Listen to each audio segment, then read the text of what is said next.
దేవుని మాట ప్రకారం వెళితే ఎలా ఉంటుందో తెలుసండి.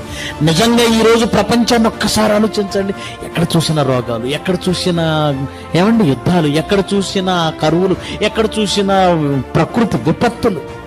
ఇది మనిషి తన స్వకీయ ఆలోచనతో తెచ్చుకున్న నష్టం కదా.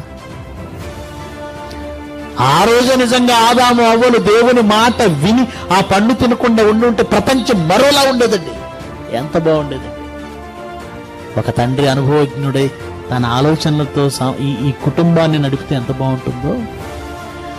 దేవాది దేవుడు తన సొంత ఆలోచనతో ఈ ప్రపంచాన్ని నడిపించేవాడు.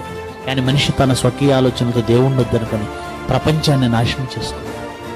ఈరోజు మనిషి దేవుణ్ణి వదిలేసి యంత్రాలను నమ్ముకున్నాడు, దేవుణ్ణి వదిలేసి కంప్యూటర్ని నమ్ముకున్నాడు, దేవుణ్ణి వదిలేసి రాకెట్లను నమ్ముకున్నాడు, దేవుణ్ణి వదిలేసి ప్రపంచంలో ప్రతి చెత్తను నమ్ముకున్నాడు.